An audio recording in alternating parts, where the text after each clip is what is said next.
Terkuak kriteria menantu idaman Lenggo Geni Faruk, Ibunda Atta Halilintar tegaskan soal ini, Fuji dan Tarik Halilintar sulit dapat restu.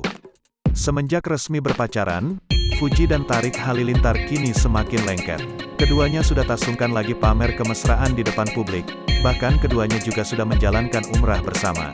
Di tengah kebahagiaan itu, kini beredar kabar jika keduanya terkendala restu orang tua Gen Halilintar. Namun tampaknya Fuji disebut akan kesulitan untuk bisa dekat dengan keluarga Gen Halilintar dengan statusnya saat ini.